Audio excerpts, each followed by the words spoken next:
Thank you for joining us this evening. It gives me immense pleasure and joy to be sharing this milestone moment with you. The conclusion of the first season of the Nagaland Super League. What began as a vision has become a reality where we have given platform to young footballers to pursue their career in football as a professionalism. It has been an immense success. We have seen the growth of football, the outlook of football in our state is very different because of the NSL. And then we have seen lots of increase in fan bases also, in franchises also, in terms of support. It's all because of our continuous support. I want to thank all the media, the partner, the franchisees, and most important of all, the players and coaches who have supported the NSL on and off the field and given the first NSL season a tremendous success.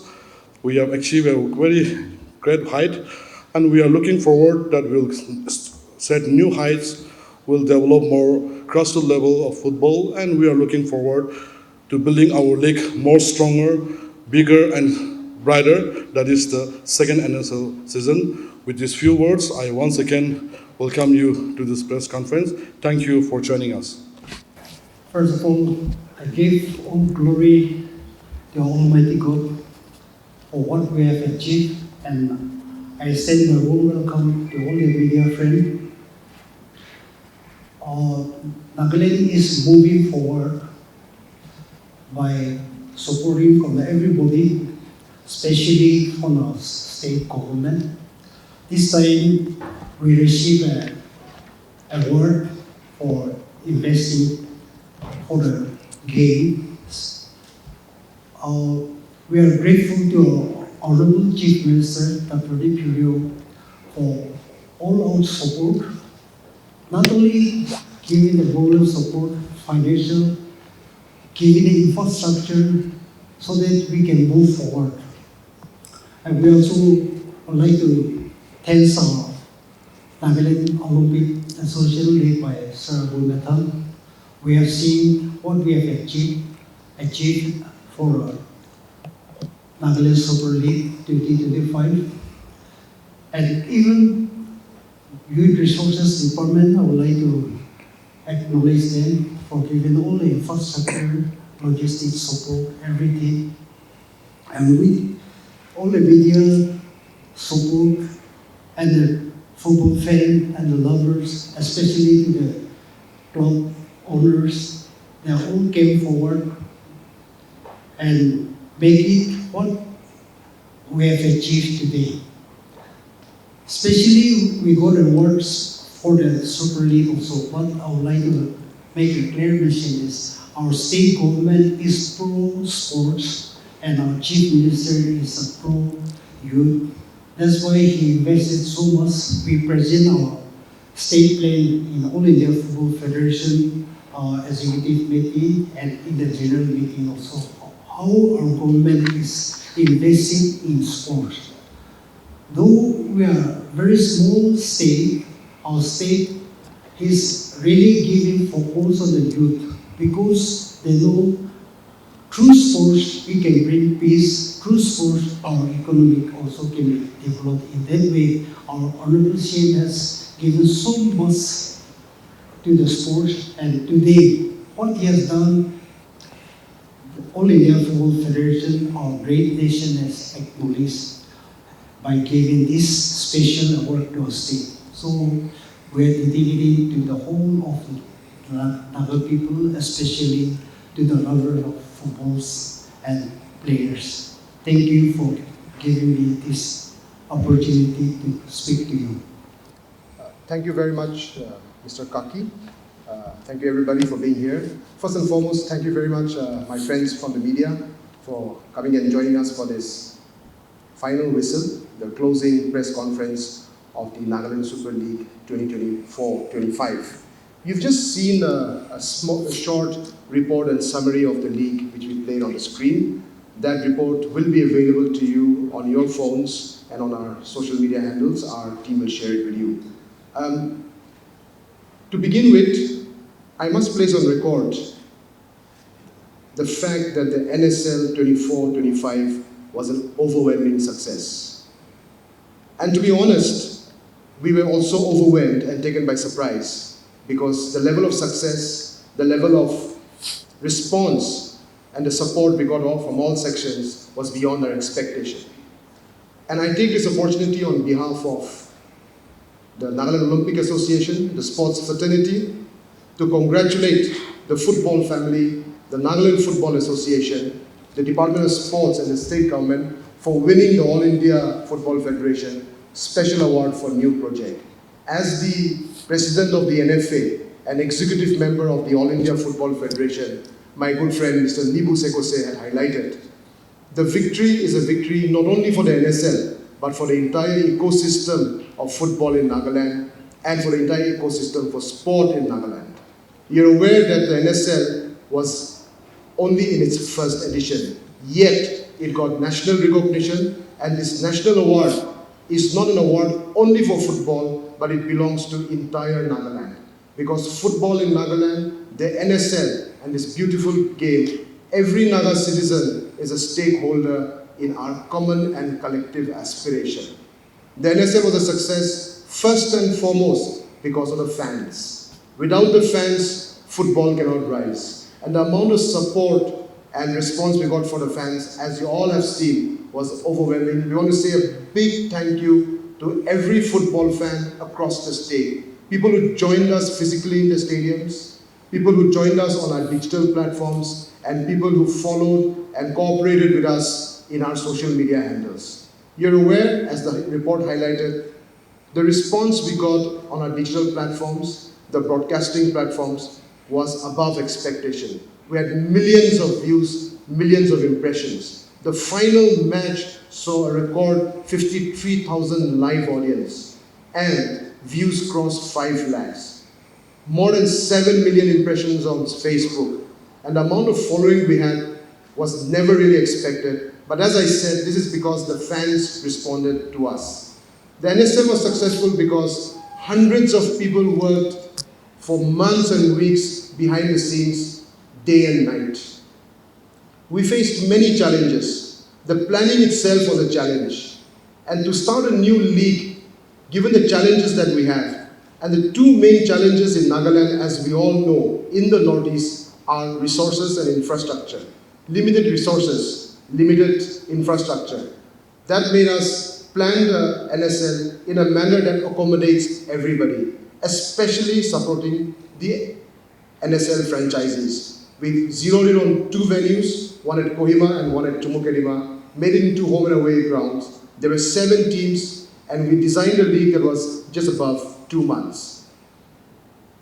Keeping all these challenges in mind, especially the fact that the cost of the league will shoot up if we expand the scope of the league to more venues, traveling time, time in between matches, the regulations that are required for match days and rest days. All this controlled our scope to making it into 2 grounds. Kohima had fantastic response, but Chumoukedima was overwhelming.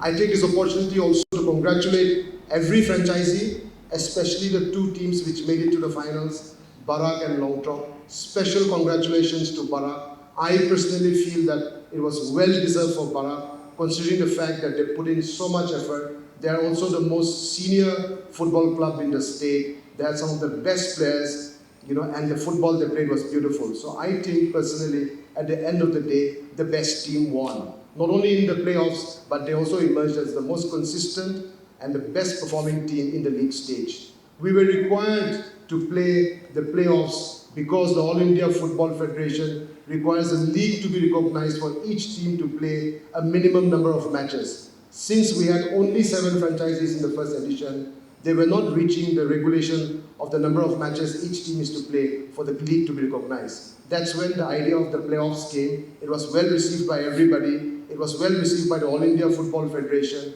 and it increased the excitement level of the league. Also, you would have noticed that many other leagues, including the I-League and the ISL, are following the same formula of the playoffs. As the report highlighted, we had more than 60,000 people attend the matches in the two venues. That itself is a record for sport in Nagaland. Another new venture we took up was for the first time in a sporting movement, we introduced digital and online ticketing system. There were apprehensions before we started, but I must congratulate IBB.com who partnered with us and made it successful. We feel that if you go the digital way, it's the best way for revenue generation, it's the best way for transparency, and it gives us scope to expand in the future. It also gives access to fans across the state to get tickets, to get entries, and to get admissions into the football stadiums. The other things which we did was we gave a lot of importance and emphasis on media, and all platforms of media, traditional media, mainstream media, digital media, social media, and even satellite television. You're aware that we are the only league in the country, the state league, to have a weekly show on satellite television. We had a partnership with Any Live, and our Extra Time show, which is a weekly show, done for the first time, received overwhelming response. And the best part of it is the entire production was done by our local entrepreneurs, our local digital media personalities, and all in-house done by our media team. We've also done documentation in an extensive manner. You would have seen the guidebook that came out before the league was kicked off. We'll be having a coffee table book that comes out. We'll be having a sponsorship report. We'll be having a summary report, which you saw on the screen just now. And we're also the first time we've come up with a documentary series. The first episode of the documentary series was released on the day of the NSL Awards night, and the next episode will be launched very soon. Why we're doing this is we're documenting the entire movement of the league, not only for now, but also for future generations. It's important that we document everything in all its forms, as I said, print, digital, and in film also. Our total employment created, as per our report, conservatively and all on official documentation, is 612 jobs were created during the NSL. As the report said, 203 players, Kaki? 203 players got an opportunity to professionally play football, got paid according to the guidelines of the Football League, and for the first time, a professional league has successfully taken off in Nagaland. And I must say, at least in the Northeast, we've emerged as one of the best professional sports leagues, not only in football, but sports leagues across all different sports disciplines. We had more than 1 crore rupees of prize money, to be precise, 11.643 million rupees in prize money. And our social media impressions, as I said, was over 60 million. Our ticket sales brought in revenue of about 60 lakh rupees. Total goals scored were 144. Physical tickets sold were about 30,000, and total matches of 45. I have a lot to report on, but we'll make this report available to you, and we'll also make the video available to you. There are also some special initiatives we undertook. For example, the fan zone. We expanded the scope of football into entrepreneurship and employment generation. Because sport is not only about playing football on the ground, but there's an industry that revolves around sport. And till now, we feel that Nagaland has not tapped into the entrepreneurial and the business aspects of sport, and to expand sport beyond the playing field, so that sports industry expands and contributes to the creative economy of the state. The fan zone gave opportunity to various verticals, be it in merchandise, be it in food and beverages, be it in music, be it in entertainment. So it expanded a new scope, and it also gave a new experience to fans. Many of us who follow football internationally, be it Premier Leagues, be it international football. If you look closely at how international football and professional football is conducted in different parts of the world, football is not only about 90 minutes of play that takes place in the turf. In fact, football is a 6 to 7 hour experience, which we try to introduce this time. So fans came in, spent time at the fan zone, they had entertainment for them going, they watched the football. Football also had a mix of football and entertainment. We had musicians, artists, and people from the entertainment industry become part of the ecosystem, which expanded the scope, which created economy, which created jobs. Another aspect which we did, most importantly, and which we've been emphasizing on since the beginning of the league, is grassroots development and junior development. It was mandatory for every franchisee to have a minimum of 6 under 20 players in a squad of 30. This was mandatory. And it was also mandatory that every team has a starting 11 of at least 2 under 20 players in a starting 11. Our aim was to give opportunity to youngsters, to grassroots development. At the same time, it was also our aim to bring the best of football to our own backyard. We wanted our footballers to get national level standard football in our own backyard. That's why we opened up the league for each franchisee to have guest players. Each franchisee was allowed 6 guest players, but they can play only 3 on the turf at a given time. So it was a mix of developing grassroots and also bringing the best talent and best level of football from outside the state. Talking about grassroots development, we also are coming up, as we had announced earlier, the NSL scholarship, which I will dwell on a little later. But before that, the NSL also had a very interesting program that was our outreach program. We had partnership and outreach with educational institutions, with colleges, with school kids. On most match days, we brought school kids from different schools in and around the stadiums in and around Kohima and Dimapur, gave them an NSL experience, made them meet NSL players, made them visit the different infrastructures, entered the locker rooms, met some of their favorite players, had photo sessions, entered the ground, and got a feel of what it is like to be part of a professional league.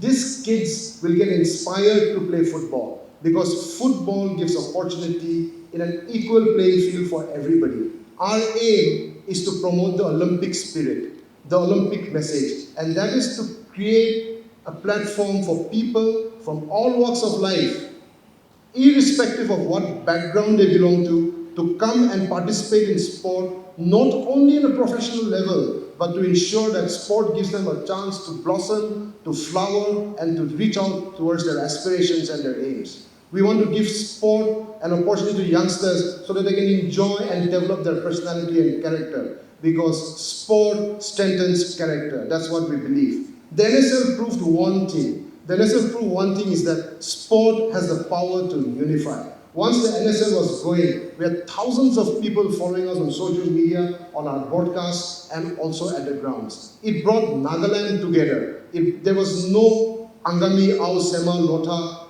once the football started. It was all about the football. It was all about the NSL. Our aim to unify Nagaland through football, I think, was largely achieved. And youngsters, those footballers, understood when we spoke to them, because we had sessions with every team. When we spoke to them, we told them that each and every footballer is an ambassador to unify Nagaland. And that we did. And the motto of the NSL was, "Together we soar." The motto of the Nagaland Olympic Association is "Stronger Together." The Nagaland Olympic Association, the NSL, and the NFA has a common and collective aspiration to strengthen unity, to strengthen oneness under the Olympic spirit and using this platform of sport. Another important aspect I want to highlight before we come to next season's plans and ambitions, as I said earlier, are the NSL scholarships. The NSL selection board, the jury board have come up with a team of best players of under 20 who played in NSL. We have tied up with the Inspire Institute of Sport and the JSW Foundation in Bangalore, and this selected team will undergo a short coaching camp in Nagaland, a preparatory coaching camp, and then they will go and spend time at the Inspire Institute of Sport, India's best sports academy. India's best sports academy that is producing Asian Games, Commonwealth Games, and World Olympic champions. Athletes like Neeraj Chopra are also products of Inspire Institute of Sports. Our under 20 team will go and spend time and Inspire Institute of Sports. They will get the best ecosystems, the coaches, sports medicine, sports science, and they will train with FC Bangalore, and the international team of FC Bangalore coaches and support staff will spend time with our team. They will play matches there, and they will get this exclusive scholarship which is being funded by the NSL. We had the NSL Awards night, after which we started giving the prizes. But let me make it very clear, because the ecosystem of sport and league is very new to us. You must understand the fact that these type of leagues, these type of tournaments, even contracts, take time for payments to come through. In fact, some of the leagues around the world take months for prizes to come through. You can do your research, that's one thing. But I'm not justified with that. We have given our prizes to all the individual members, individual award winners already, to each and every one. And every prize has been done through a bank transaction. Every man of the match prize from day one when we started distributing was done through bank transactions. There was no cash transactions, and the transactions went straight to the accounts which they submitted. For example, when somebody won a man of the match, it was mandatory for the franchisee owner of that team to fill out a form, give the bank details, submit it to the finance team, after which we transferred our amounts. This has been taking place from day one till the finals, as far as the man of the match is concerned. You are also aware that according to the guidelines of the franchisees and the NSL, there are cash penalties for yellow cards and red cards. And it is also mandatory for the franchisees to make the payment of these cash penalties before their next match. Many of the teams could not fulfill these norms, but we went ahead with matches. Even now, some of the teams have not paid the mandatory match penalties which they are supposed to pay. That's one, but we've relaxed the rules for that. The second aspect is that when the NSL was designed and formulated, and we had meetings with all the franchisees and all the stakeholders, we came up with a set of regulations. The aim is to promote the footballer, to protect the footballer, and to promote football. That is why we designed the entire rules and regulations around promoting and protecting the footballer. We made it compulsory that each franchisee must have a personal contract with each player. A contract that is vetted by the NFA and that is as per the norms of the All India Football Federation. The contract also specifically has to state what is the fee you are paying the player. We also make base fees. For example, an under 20 player, the minimum base fee was 20,000 per month. 20,000 per month, and there was no upper limit. So this is because we wanted under 20 players also to get their fair share of income. We are to make it into a professional league. That is why we also expected. Being a professional league is not only about footballers earning money. Professionalism has to come from the organizing committee. Professionalism has to come from the officials and umpires, and most importantly, the clubs and the franchisees. Only then the ecosystem of entire professionalism can take place. We know it's the first time, we know everybody faces challenges, but we stuck to the regulations so that we don't bend the rules in favor of anybody. That's why we said that every contract that you sign with the player, every salary that you pay to the player, that report and the transaction proof has to be given to the organizing committee for every month. Only then you are clear to move on to the next month. But many of the franchises could not present this documentation in time, except for a few who submitted accordingly monthly. And we also made it clear from the beginning that prize money will be given based on you fulfilling your compliances, sticking to the regulations. Only then prize money will be cleared. And in the first place, we also assured all the franchisees that we will be giving you support in the form of tickets. So before the NSL started, all the franchisees were given tickets worth 5 lakh each without any payment, and whatever they generated from that 5 lakhs belonged to them. So we gave back to them their investment of at least 5 lakh through tickets, which was their money, their revenue, which did not have to be submitted to us. So in that context, as Ben said, whichever club submitted their compliances and their regulations, which they have agreed to and signed contracts, all the prize money has been cleared. Those who have not submitted, they will have to comply. That's the rule of the NFA, that's the regulation of the All India Football Federation. And also, if they don't do the compliances, their registration also will come up for discussion at the All India Football Federation. So we are trying to protect the clubs in this. Secondly, we want to make sure that the players are paid. Only after we get the proof that the players are paid, they'll get the prize money. So I think that's pretty clear on that then. NSL 1 was just the first edition. I would say in many areas we were testing the waters, we were experimenting, and we were trying to build a brand. For any venture to succeed financially and to be sustainable, we have to build a brand first. Year 1 was all about investing in building a brand, increasing visibility. So I think we've achieved a lot on that front. It's not perfect, nothing is perfect, it's always a work in progress. There will be mistakes, there will be lessons to learn, and it's always a work in progress. But yes, the process for the next season will start after the summer break. There's a process of opening up the league for new franchises to apply. There's a process for continuation of the present franchises if they meet the compliances and the regulations. So that process will be opened up through public advertisements, through stakeholder meetings, through our district football associations. So that process will start.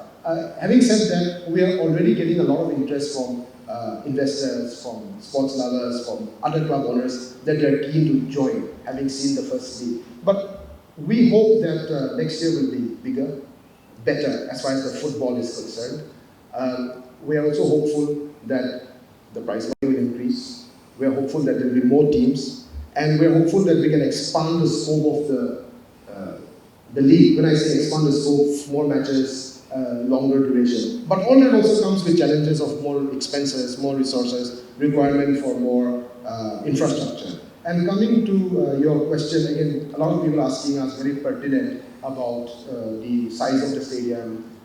I think we're all aware that the Honorable Chief Minister on the closing day said that the government will work on expanding the size of the capacity, the galleries. So we're confident that the government will take that up, the department will take that up. Definitely we are not in a position to speak on that, but I have been informed, I can tell you quite clearly, that the department has already done its surveys and its studies for inclusion of more galleries, expansion of that stadium. Otherwise also that stadium is still a work in progress and there's a lot of work to be done. That's one.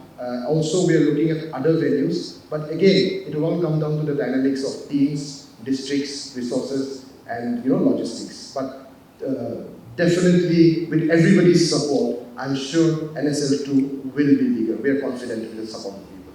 Okay, can you just, it belongs to the people. I mean, there's been a lot of demand and hope that Nagaland will have a Super League. So, and I must place on record here, honestly, my colleagues are here, President is here, Chairman is here. We were also pressured by the Honorable Chief Minister that we must start a league soon. In fact, he's been on us for quite some time, but we needed to strategize. We just couldn't, and we've had not very good experience in the past, we all know that. So we wanted to ensure that we put the right strategies in place, the right frame of mind, the right, game plan in place so that we come up with successfully. We took some time in doing that. In fact, a few months we've been in the planning process and we finally came up with a blueprint. And brainchild, it's not rocket science also. Others have been doing it. And I think the teams worked very hard behind that. There's no particular one person is the brainchild. And Chief Minister pushed us. Football Association and Olympic Association worked very closely. We strategized, we made a game plan. But it belongs to the people. The winner is the people. Just to supplement Sir Bumatam, as per the Nagaland Super League rules, para number 5, to pay.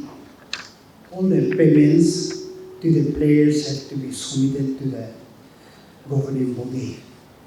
And regarding the second point,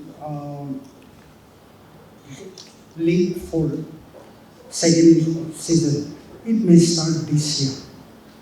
We were planning to start last year by October, but however, due to many technical issues, we could not start in time. So we started only coinciding with the WTO 107th anniversary.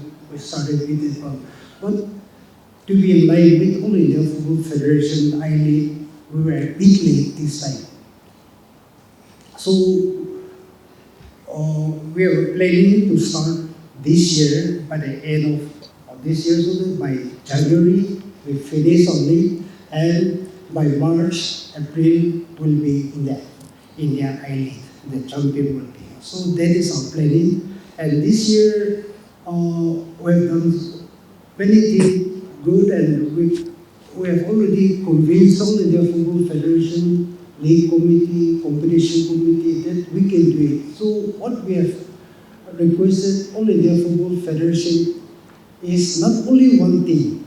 This we are making a history to enter to the Indian League. So we are requesting them to at least take 3 teams, if possible. So we are working on that line. So how far they will agree to our position, but we are planning this one. So Northeast League also on the pipeline. Recently we have a meeting. So if first team cannot, two team cannot go, so the other team we can go for the Northeast League also. That is on the pipeline. And coming to the grand challenge is Naga people have worked out on this line. We were working on before all this. So togetherly we have worked out in this line. So I could say that our government is behind everything. Somebody will take the name, but somebody is working behind all. Also, the achievement is belong to others. I'll just add to that. Nakomo raised the type 2 vision. So I think I have to emphasize on it, talking about NSL 2. Yeah, so as I said earlier, we're going to open up the process, and we hope that because this league was 24-25, as you all know, the next one will be 25-26. So the NSL 2 will start this year. Also, if you remember, on the closing night, Chief Minister's speech said, Nagaland will host an international football tournament. So we are also preparing for that, and we look forward to your support, your participation, and again the participation for everybody. I must place on record, on behalf of the football fraternity, the effort that Mr. Sekose and Mr. Benya are making with the All India Football Federation, because the state league winner is pushed through to qualify for the I-League. But given the standard of the league that we organize, the appreciation we received from the All India Football Federation, because the president was there for the opening day, the secretary general was there for the closing day, and in between we had a lot of federation officials visit us, not only from football but also from the Olympic community, and the positive reports have gone to the center. So they have been pushing that at least 2 or 3 Nagaland state teams should be allowed to play in the I-League. So that process is there. But one thing is for sure, our winners are going to play in the I-League. That also changes the dynamics of football a lot. The NSL has opened the doors for our players to now play in the highest level. Anything is possible in sport. If today they are playing for a Barak FC and Barak FC performs at the I-League, there's no reason why our best players can get spotted and play for national and international teams. There's no reason why we can get there. I think there's tremendous potential for football in Nagaland. What cricket is in the mainland, football is here in Nagaland and the Northeast. I personally feel that if India is to rise as a power in football, the pulse of that heartbeat will be from the Northeast. I feel that if India is to rise in football, it will start from the Northeast. And I think even in the Northeast, we Nagas can do much better than others. It was how the first year at but we've all seen how well it gone off. I think in the next few years, there's so much of excitement, there's so much of potential. And moreover, one of the underlying aspects, as I said earlier, of this NSL was the unity of the Naga people. I mean, we must accept the fact that if we are united, anything can be achieved. And sport is one of the best platforms to create that unity, to generate that strength of oneness. Nagaland TV Nagaland TV, Sop Manulaga Awas. Watch us live on Geo TV and on your television sets as well. For Dimapu viewers, we are on channel number 994 in Global Chapter, and Kohima and Mokokchung viewers, switch to channel number 138 on Hornbill Digital. For all news and updates, follow us on Facebook, Instagram, YouTube, and Twitter.